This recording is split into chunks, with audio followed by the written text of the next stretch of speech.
નમસ્કાર, આપ જોઈ રહ્યા છો મંતવ્ય ન્યૂઝ અને શહેરથી ગામ સુધીમાં હું છું આપની સાથે નંદની। સમાચારોની શરૂઆત કરીશું, જેમાં મહત્વપૂર્ણ સમાચાર સામે આવી રહ્યા છે। તો આ મહત્વપૂર્ણ સમાચાર સામે આવ્યા, જેમાં રખડતા શ્વાનની ગણતરી કરવા શિક્ષકોને પરિપત્ર જાહેર કરાયો હતો। પરિપત્ર પર ગુજરાત કોંગ્રેસના પ્રવક્તા ડોક્ટર મનીષ દોશીનું નિવેદન સામે આવ્યું હતું। ગુજરાતમાં ઘણા સમયથી શિક્ષકો પાસેથી શિક્ષણ સિવાય અન્ય કામગીરી કરવામાં આવી રહી છે, જેને લઈને શિક્ષણ પર અસર પડી રહી છે।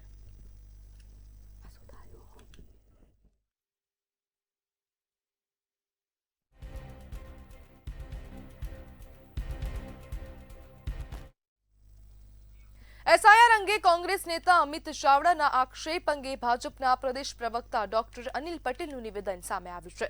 તેમણે જણાવ્યું કે એસઆઈઆર આઝાદી પછી સમયાંતરે ચાલતી પ્રક્રિયા છે। મતદાન યાદીના શુદ્ધિકરણ માટે તમામ પક્ષો રજૂઆત કરતા હોય છે। ચૂંટણી પંચે કોઈ વૈધાનિક ફેરફાર કર્યા નથી। 1,35,00,000 કરતા વધારે પ્રાથમિક સભ્યોવાળી આ પાર્ટી છે, જેમાં 1,00,000 કરતા પણ વધારે સક્રિય સભ્યો છે। તો સ્વાભાવિક છે કે જ્યારે સંગઠનની નિમણૂકો હોય અથવા તો ચૂંટણી આવતી હોય તો ટિકિટના સંદર્ભમાં આવું ક્યાંક જ્વલ્લે જ કેટલાક બનાવ બનતા હોય છે, પરંતુ વિધિના શોર્ટ ટાઈમ એમની સાથે અમારી વ્યવસ્થા પ્રમાણે સંપર્ક થશે, સંવાદ પણ થશે અને એમના જે કંઈ પ્રશ્નો હશે એ પાર્ટીના સંગઠનના માધ્યમથી ઉકેલાશે। સૌરાષ્ટ્રના ખેડૂત નેતા રાજુ કરપડાએ આંપમાંથી અચાનક રાજીનામું આપી દેતા ગુજરાતના રાજકારણમાં હલચલ મચી ગઈ છે। રાજીનામું આપ્યા બાદ રાજુ કરપડાએ પાર્ટીના કેટલાક નેતાઓ પર ગંભીર આરોપ લગાવ્યા છે અને કહ્યું, હું જ્યાં સુધી આપમાં હતો ત્યાં સુધી વફાદાર હતો અને પાર્ટીને મજબૂત કરવા પ્રયત્નો કર્યા હતા। મેં જેલની હવા ખાધી છે। ખેડૂતોએ ક્યારેય પોલીસ સ્ટેશન નહોતું જોયું તેવા લોકો જેલ ગયા। રાજકીય પક્ષ સાથે જોડાયેલો ન હોત તો ગુનો દાખલ ન થાત। પ્રદેશમાં રહેલા નેતાઓએ મને ફસાવવાનો પ્રયાસ કર્યો। વધુમાં તેમણે કહ્યું, ખેડૂતો માટે સારા કામ કરશે તો ભાજપમાં જોડાઈશ, ડંકાની ચોટ પર ભાજપમાં જોડાઈશ। પાર્ટીમાં સંગઠન મહામંત્રી છે, મહત્વના હોદ્દા પર છે, લાંબા સમયથી છે। મારી વાત એ છે કે બી ટીમ જ્યારે આમ આદમી પાર્ટીની વાત થતી હોય તો હું આજ દિવસ સુધી આમ આદમી પાર્ટી સાથે હતો। આમ આદમી પાર્ટીને બી ટીમ તરીકે કામ કરતા નથી જોયું, પણ આમ આદમી પાર્ટી મજબૂત ન થાય એના માટે આ બે નેતાઓએ કામ ચોક્કસથી કર્યું છે। એટલે મને એવું લાગે છે ક્યાંક ને ક્યાંક બી ટીમ તરીકે એ બે વ્યક્તિ કામ કરતા। અમદાવાદ શહેર ક્રાઇમ બ્રાન્ચે મોટી કાર્યવાહી હાથ ધરીને આંતરરાષ્ટ્રીય ડ્રગ્સ રેકેટનો પર્દાફાશ કર્યો છે। પોલીસને મળેલી બાતમીના આધારે 11 ફેબ્રુઆરી 2026ના રોજ કાર્યવાહી કરવામાં આવી હતી। તપાસ દરમિયાન આરોપીઓ પાસેથી 22 કિલો 180 ગ્રામ ગેરકાયદેસર ગાંજો જપ્ત કરવામાં આવ્યું હતું, જેની અંદાજિત કિંમત 7.79 કરોડ જેટલી હોવાનું પોલીસ સૂત્રોએ જણાવ્યું છે। પકડાયેલા આરોપીઓ સામે ગુનો નોંધીને તપાસ હાથ ધરવામાં આવી છે।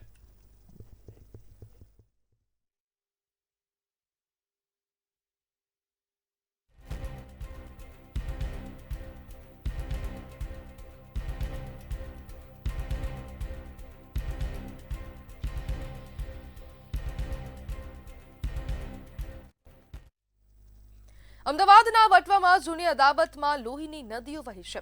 શ્યામાપ્રસાદ મુખર્જી નગરમાં મોહમ્મદ શકીલ નામના યુવકની છરી અને ઈંટના ઘા ઝીકી નિર્મમ હત્યા કરતા ચકચાર મચી છે।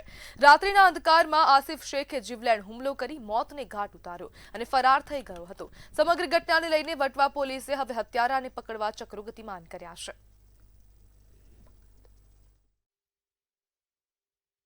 આ બનાવ છે એની અંદર એક આરોપી આસિફ સન ઓફ સાબિર હુસેન કાસમ અલી જાતે શેખ, તે પણ 4 માળિયા ગજેન્દ્ર ગડકર નગર નાઓ વચ્ચે બોલાચાલી થયેલી અને અગાઉનું બંદૂક રાખી અને રાત્રે માથામાં પથ્થરથી અને પગના ભાગમાં જાંઘમાં છરીથી હુમલો કરી અને મોત નિપજાયેલ છે। આજે દેશવ્યાપી ભારત બંધનું બેંકોના કર્મચારી દ્વારા આહવાન કરવામાં આવ્યું હતું, જેના પગલે મોટાભાગની સરકારી બેંકોના કર્મીઓ, ટ્રેડ યુનિયનો, કર્મચારીઓ હડતાલ પર ઉતર્યા હતા.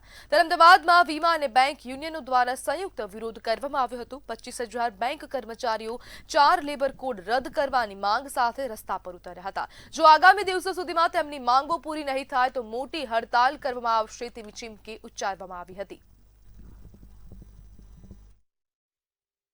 કે લોકોએ જાગૃત રહીને આનો વિરોધ કરવો જોઈએ, કારણ કે આમાં નાના માણસનું બહુ અહિત થઈ રહ્યું છે અને 4 કોડ જે છે એ જબરદસ્તીથી જે નક્કી કરવામાં આવે છે, કર્મચારીઓની સીધી અસર છે કે એ લોકો પહેલાં તો માનસિક રીતે તૂટી ગયા છે કે અમારું શું થશે, અને આ સીધો ટ્રેડ યુનિયન પ્રવૃત્તિનો પણ એક સીધો જ પ્રહાર છે.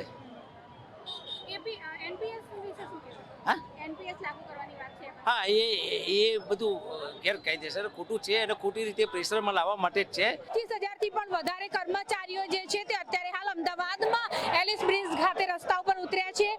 ગુજરાતમાં 36,078 રાષ્ટ્રીયકૃત બેંકોની શાખાઓને આની સીધી અસર થવાની છે. અંદાજે 25,000 બેંક કર્મચારીઓ જે છે તે હડતાલમાં જ્યારે જોડાયા છે, ત્યારે એનપીએસ રદ કરીને ઓપીએસ લાગુ કરવાની મુખ્ય માંગ સાથે આ કર્મચારીઓ જે છે તે અત્યારે હાલ રોડ ઉપર ઉતર્યા છે. બેંકમાં ભરતી હોય, સુરક્ષા અને ખાનગીકરણ સામે આ લોકોનો વિરોધ છે.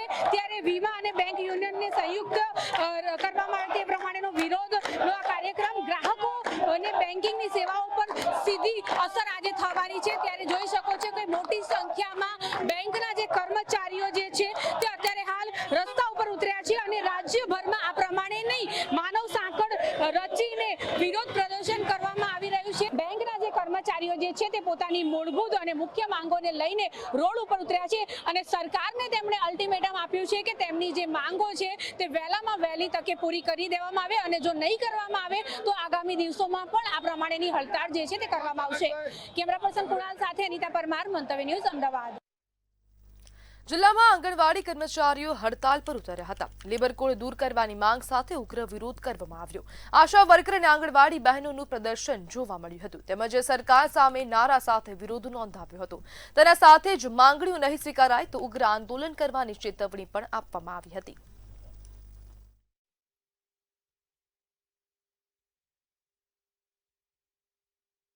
આજે જે 4 લેબર કોડ સરકારે રજૂ કરેલા છે એ બાબતનું આજે આખા દેશની અંદર તમામ ટ્રેડ યુનિયનોએ સંકલ્પ કરેલો છે કે જે 4 કોડ કાયદા છે એ શ્રમ કાયદા સરકાર રદ કરે, પાછા ખેંચવામાં આવે. એના વિરોધમાં આજે તમામ જિલ્લાઓની અંદર નહીં પણ આખા દેશની અંદર આજે તમામ જે વર્કર બહેનો છે, આશા વર્કર બહેનો છે અને જે નાના કર્મચારીઓ છે, બેંક કામદારો છે, તમામ આજે રાષ્ટ્રીય હડતાલ જાહેર કરેલી છે.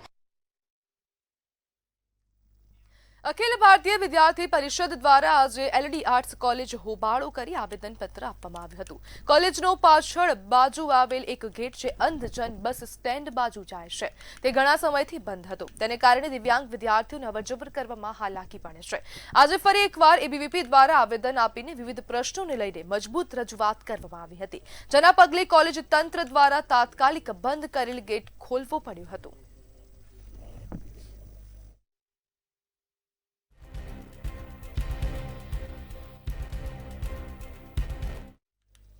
જામનગરમાં આંગણવાડી હેલ્પર અને કાર્યકરો એક દિવસ અડગા રહ્યા છે, જ્યારે સરકાર સમક્ષ માંગણી કરવામાં આવી છે કે અમારો પગાર રજૂ કરવામાં આવ્યો છે, છતાં પણ અને હજી સુધી આપવામાં આવેલ નથી. 20,400 હેલ્પર બહેનો અને 24,800 વર્કર બહેનોને હાલ સુધી મળેલ નથી. જ્યારે અમારો પગાર છે તેનાથી વધુ અમે કામ કરીએ છીએ, છતાંય અમારા બહેનોને પગાર હજી મળેલ નથી, તેવા આક્ષેપો કરવામાં આવ્યા છે. સરકાર માંગણી સાંભળે તેવી જિલ્લા કલેક્ટરને આવેદનપત્ર આપીને રજૂઆત કરવામાં આવી. અમે જે બહેનો બધા એકઠા થયા છીએ યુનિયનના હોદ્દેદાર તરીકે અને જે બહેનોને બોલાવ્યા છે એ અમારા પગાર વધારાના હિસાબે અમે બોલાવ્યા છે. જે અમે સરકારને અમારી માંગણી છે કે એ પગાર વધારો છે રજૂ કર્યો છે પણ અમને આપેલ નથી, તો એના માટે અમે બધા બહેનો અહીંયા આજે એક દિવસ કામથી અડગા રહીને હડતાલ ઉપર આવેલા છીએ અને કલેક્ટરને આવેદનપત્ર આપેલ છે કે જે અમારા કામમાં 24,800 અને 20,400 જે અમને પગાર ભથ્થું નક્કી કરેલ છે છતાંય જે અમને આપેલ નથી અને અમે સ્માર્ટફોનની કામગીરી કરાવે છે પણ સ્માર્ટફોન આપેલ નથી, તો અમે કામગીરી હવે કરવા માટે તૈયાર નથી. વાંકાનેરમાં ગુજરાત આંગણવાડી કર્મચારી સંગઠન દ્વારા વેતન વધારો સહિતની વિવિધ માંગોને મુદ્દે આવેદનપત્ર પાઠવવામાં આવ્યું હતું. વાંકાનેર મામલતદાર કચેરી ખાતે બહોળી સંખ્યામાં આશા વર્કર આંગણવાડી બહેનો ઉમટી પડી હતી. અનેક રજૂઆતો છતાં સરકાર દ્વારા કોઈ પગલાં ન લેવાતા આંગણવાડીની મહિલાઓએ રોષ વ્યક્ત કર્યો હતો.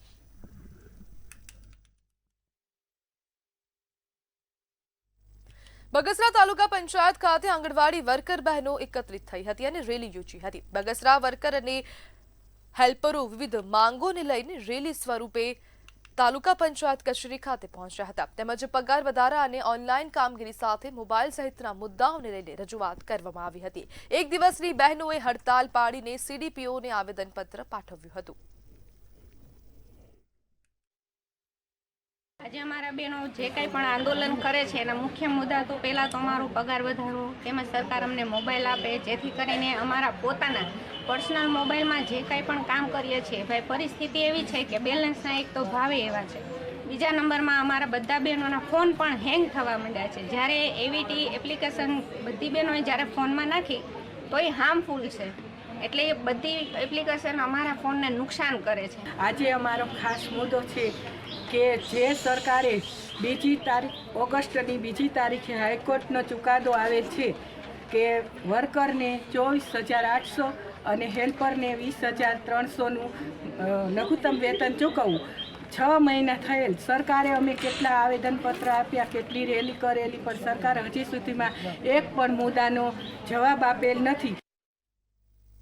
તાલાલા નગરપાલિકાના ભાજપ મહિલા નગરસેવિકાના પુત્ર પર જીવલેણ હુમલો કરવામાં આવ્યો હતો. 3 જેટલા શખ્સોએ સામાન્ય બોલાચાલીમાં હુમલો કર્યો હતો.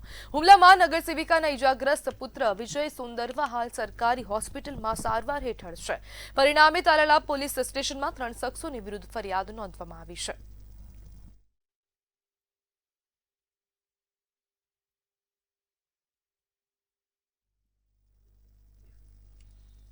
ખેડામાં નડિયાદના ટુંડેલમાં નૈતિકતાના લીરે લીરા ઉડ્યા છે. ડીજે પર ચડી યુવકે બીભત્સ પ્રદર્શન કર્યું હતું. લગ્ન પ્રસંગમાં 2 ડીજેની હરીફાઈમાં યુવક ભાન ભૂલ્યો હતો.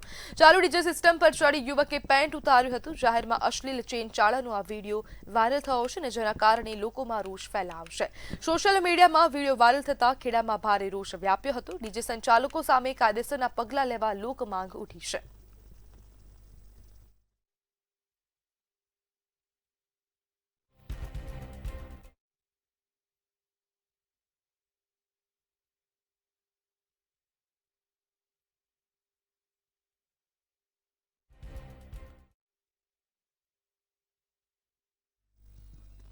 વાંકાનેરના રાતીદેવડી ગામે કાયદેસર વીજ કનેક્શન ધરાવતા ખેડૂતોના વીજ પંપ પીજીવીસીએલ દ્વારા જપ્ત કરવામાં આવ્યા હતા.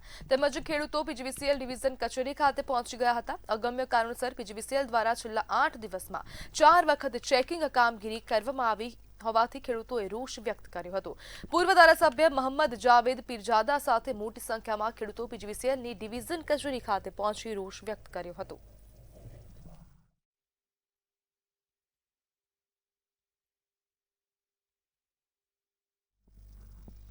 સરકારની આર્થિક નીતિના વિરોધમાં બેંક કર્મીઓ દ્વારા હડતાલનું એલાન કરવામાં આવ્યું હતું. સેન્ટ્રલ ટ્રેડ યુનિયન દ્વારા રેલી યોજવામાં આવી હતી, જેમાં સભા સહિતના કાર્યક્રમો યોજાયા હતા. બેંક કર્મચારીઓ સરકાર દ્વારા દાખલ કરાયેલા 4 લેબર કોડનો વિરોધ કરી રહ્યા છે. તેમજ કર્મચારીઓ દ્વારા વિવિધ માંગો રજૂ કરવામાં આવી હતી. जो हड़ताल है इसमें सरकार ने नए लेबर कोड्स लाए हैं जो बहुत ही लेबर के जो अधिकार और हित है उसके विरोध में उसमें कुछ ऐसे नीतिगत फैसले हैं जिससे इनका भविष्य में अहित होने वाला है. इनके जो हितों के ख्याल रखते हुए इसके अगेंस्ट में इसको प्रोटेस्ट करते हुए हम लोगों ने आज का हड़ताल का स्ट्राइक. દેશના 10 કેન્દ્રીય મજૂર સંગઠનો તરફથી આજે આ ભારત બંધનું એલાન આપવામાં આવેલ છે. બેન્કિંગ ઉદ્યોગના પણ 3 સંગઠનો આ હડતાલમાં જોડાયા છે, AIBA, AIBOA અને બેપી. અને બાકીના જે બેન્કિંગ ઉદ્યોગોમાં જે સંગઠનો છે એમના તરફથી બી આ સ્ટ્રાઇકને નૈતિક ટેકો જાહેર કરેલ છે. આમ બેન્કિંગ ઉદ્યોગમાં આ હડતાલ સંપૂર્ણપણે બંધ છે. અને સરકાર તરફથી જે 4 લેબર કોડ જે દાખલ કરવામાં આવ્યા છે, 4 લેબર કોડ પાછા લો એવી અમારી આ સ્ટ્રાઇકમાં હડતાલનો મુખ્ય માંગણી છે. જૂનાગઢ મહાશિવરાત્રીના મેળામાં અન્ય ક્ષેત્રનું અનેરું મહત્વ છે. ભજન, ભોજન અને ભક્તિના પ્રમાણે સંગમ સમા મેળામાં 200થી વધારે અન્ય ક્ષેત્રો ભાગ લેતા હોય છે, ત્યારે આ મેળામાં છેલ્લા 65 વર્ષથી ખોડિયાર રાસ મંડળ દ્વારા સંચાલિત અન્ય ક્ષેત્ર પોતાની સેવા આપી રહ્યું છે. પરિક્રમા હોય કે શિવરાત્રીનો મેળો હોય, આ અન્ય ક્ષેત્ર નિસ્વાર્થ ભાવે લાખોની સંખ્યામાં આવતા ભક્તજનોને ભોજન प्रसाद अर्पण करे छे. अन्न क्षेत्र हमारे यहाँ बहुत पुरानी परंपरा से है. ये मेला लोक सांस्कृतिक मेला के रूप में आयोजित है. पहले संत जो रहते थे भारत के अनेक भूमियों में, जो गिरनार तपोस्थली है, वहाँ सभी संत आते थे, अनुष्ठान करते थे. धीरे धीरे लोगों का उनका दर्शन करने के लिए आना हुआ. रह गया अन्न क्षेत्र के लिए, तो गीता में भगवान श्री कृष्ण ने अर्जुन को कहा कि अन्न ही ब्रह्म है, क्योंकि अन्न से ही प्रजा की उत्पत्ति है. यहाँ खोडियार रास मंडल छेल्ला 65मुं वर्ष से हमारे आ गरबा गिरनाરની ગોદમાં પરિક્રમા હોય કે મહાશિવરાત્રીનો મેળો હોય, અમારે 5-5 દિવસ હરિહર ચાલે છે. અમારે મિષ્ટાનમાં શુદ્ધ ઘીમાં મિષ્ટાન બનાવવામાં આવે છે, સિંગ તેલમાં ફરસાણ બનાવવામાં આવે છે. અમારે રોટલીનું મશીન છે, એ કલાકે 5 થી 6000 ફૂલકા રોટલી દળા થઈને આવે છે. અડધી કલાકે 100 કિલો નાયલોન ખમણ બનાવવામાં આવે છે. શિવરાત્રીના મેળાની અંદર અમારે 5 દિનનો મેળો જુદું હોય છે. દેવભૂમિ દ્વારકામાં જિલ્લા પંચાયતનું અંદાજિત 368 કરોડ 51 લાખનું વર્ષનું આખરી બજેટ રજૂ થયું હતું. પ્રમુખ રિધિબા જાડેજાના અધ્યક્ષસ્થાને મળેલી સામાન્ય સભામાં કુલ 22માંથી 18 સદસ્યોની ઉપસ્થિતિ અને સહમતિ સાથે આખરી અંદાજપત્ર પસાર કરાયું હતું. વર્ષ 2026-27માં પ્રથમ વખત QR કોડ સાથેનું 100% પેપરલેસ બજેટ પ્રમુખ રિધિબા જાડેજાએ રજૂ કર્યું હતું.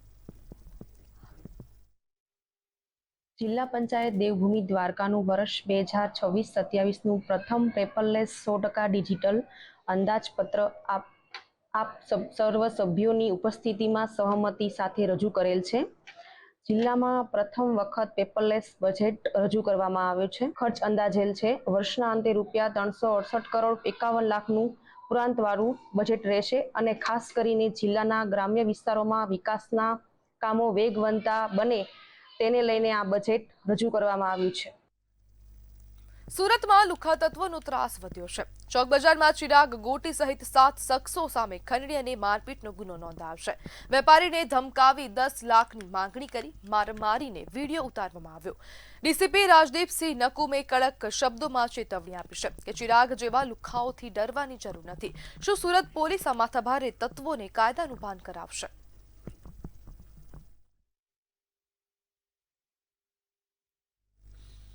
અમદાવાદના મણિનગર વિસ્તારમાં મધ્યરાત્રિ એક હૃદયદ્રાવક ઘટના સામે આવી છે. કાંકરિયા લેક જેવા ભરચક વિસ્તારમાં એક મંગેતરે જ પોતાની સગીર ફિયાન્સેની પથ્થરના ઘા ઝીકીને નિર્મમ હત્યા કરી નાખી છે. શંકાના વહેમમાં ખેલાયેલા આ લોહિયાળ ખેલથી સમગ્ર શહેરમાં ચકચાર મચી ગઈ છે. જોઈએ આ વિશેષ અહેવાલ. મણિનગરમાં 17 વર્ષની સગીરાની નિર્મમ હત્યા. મંગેતરે જ યુવતીને પથ્થરના ઘા ઝીકી પતાવી દીધી. શંકાના વહેમમાં મંગેતરે ખેલ્યો લોહિયાળ ખેલ. પોલીસે આરોપી મોહમ્મદ આવેઝ પઠાણની કરી ધરપકડ. અમદાવાદનું હૃદય ગણાતું કાંકરિયા લેક ગઈકાલે રાત્રે એક ભયાનક હત્યાનું સાક્ષી બન્યું. મણિનગર કાંકરિયા ગેટ નંબર 7 પાસે રાત્રે 10:30 કલાકે ચીસાચીસ મચી ગઈ, જ્યારે એક યુવકે 17 વર્ષની સગીર યુવતી ઉપર જીવલેણ હુમલો કર્યો. હુમલો એટલો ભયાનક હતો કે યુવતીનું ઘટના સ્થળે જ કમકમાટીભર્યું મોત નીપજ્યું હતું. આરોપી મોહમ્મદ નૂર મોહમ્મદ શરીફુલ્લા ખાન પઠાણ 23 વર્ષના યુવકે પોતાને જે યુવતી સાથે સગાઈ થઈ હતી ત્યારે ગોમતીપુરથી તેના ઘરેથી લાવી અને સગાઈ બાબતે વાતચીત કરવા અને સમાધાન કરવા અહીંયા ગાડી લાવેલ અને બોલાચાલી એ લોકોને વચ્ચે થતા એને તરત ઉગ્ર થઈ અને ત્યાં પથ્થર જે પડ્યો હતો ભારી, એનો ખૂણો મરણ જનાર જે છે એના માથામાં ગંભીર ઈજા કરી અને સ્થળ ઉપર મોત નિપજાયેલું. પોલીસ તપાસમાં જે ખુલાસો થયો તે ચોંકાવનારો હતો. મૃતક યુવતીની હત્યા કરનાર બીજું કોઈ નહીં પણ તેનો સગો મંગેતર મોહમ્મદ આવેઝ પઠાણ હતો. એસી અને ફ્રીજ રિપેરિંગનું કામ કરતા આવેઝને તેની મંગેતર ઉપર શંકા હતી આ શંકા અને અવિશ્વાસનું ભૂત તેના ઉપર એટલું સવાર થયું કે તેણે કોટા સ્ટોનના અણીદાર પથ્થર વડે યુવતી ઉપર ઉપરા છાપરી ઘા ઝીકી દીધા. જે છે મોહમ્મદ પઠાણ અને આ જે દીકરી છે એ લોકોને સગાઈની વાત ચાલતી હતી, પરંતુ થોડાક દિવસોથી આ શંકા કરી અને એને કોઈ અન્ય યુવક સાથે વાતચીત નહીં કરવી, કોઈ બીજાના સંપર્કમાં નહીં રહેવું અને એવી શંકા કુશંકા કરીને નાની બાબતમાં ઝઘડા એમને ચાલતા હતા, બોલાચાલી. જે બાબતે મરણજના દીકરીના પિતાએ સગાઈ તોડવા માટે આ આરોપીના પિતા છે એને વાત કરી હતી કે આપણે હવે આગળ સંબંધ રાખવા નથી, જેથી કરીને આ આરોપી ગુસ્સામાં એને આ કૃત્ય કરેલ છે. ઘટનાની જાણ થતાની સાથે મણિનગર પોલીસનો કાફલો ઘટના સ્થળે આવી પહોંચ્યો. પોલીસે ત્વરિત કાર્યવાહી કરીને હત્યારા મંગેતર મોહમ્મદ આવેઝની ધરપકડ કરી. જો કે આરોપીનો કોઈ ગુનાહિત ઇતિહાસ સામે આવ્યો નથી, પરંતુ શંકાના આધારે લીધેલા આ આત્યંતિક પગલાએ બે પરિવારોની ખુશીઓને માતમમાં ફેરવી દીધી. હાલ તો પોલીસે હત્યાનો ગુનો નોંધીને આરોપીને જેલના સળિયા પાછળ ધકેલી દીધો છે અને આગળની તલસ્પર્શી તપાસ હાથ ધરી છે. સુમન ઠાકોર, મંતવ્ય ન્યૂઝ, અમદાવાદ.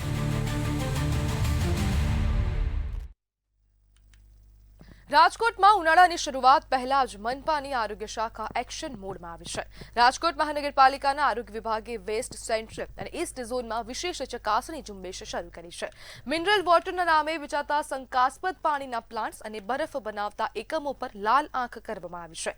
તપાસ દરમિયાન પાણીના નમૂનાઓ લેવામાં આવ્યા હતા, જેમાંથી કેટલાક નમૂનાઓ ફેલ જાહેર થયા છે.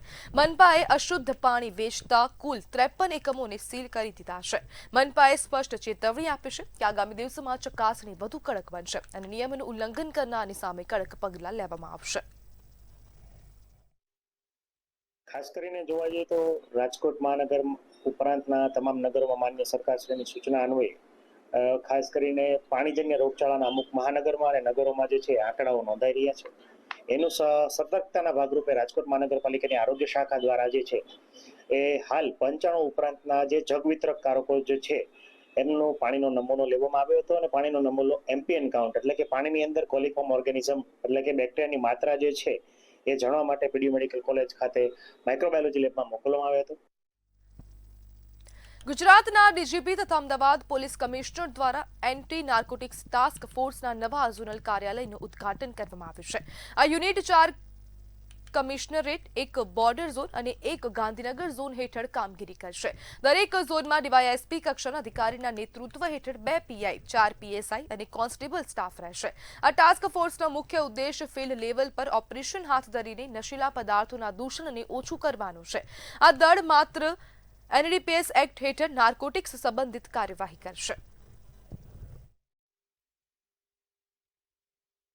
ये जो एनटीएफ एक स्पेशलाइज्ड फोर्स बनाई गई है, एंटी नार्कोटिक्स टास्क फोर्स, उसके अंदर हमारा अभी 213 लोगों का मंजूर महकम है, जिसको हमने 6 जोनल यूनिट्स में डिवाइड किया है, जो कि हमारे 4 कमिश्नरेट्स, उसके साथ साथ एक बॉर्डर जोन और एक गांधीनगर जोन के अंतर्गत काम करेंगे. ये हर जोन एक डीवाईएसपी लेवल अधिकारी के अंतर्गत काम करेगा और उसके अंदर 2 पीआई, 4 पीएसआई और कांस्टेबलरी फोर्स रहेगी. ये प्राइमरी ऑब्जेक्टिव है कि फील्ड लेवल ऑपरेशंस करना, ताकि जो नार्कोटिक्स का दूषण है इसको हम मैक्सिमम तौर पर उसको कम और मैक्सिमम कामगिरी करके दिखा सकें.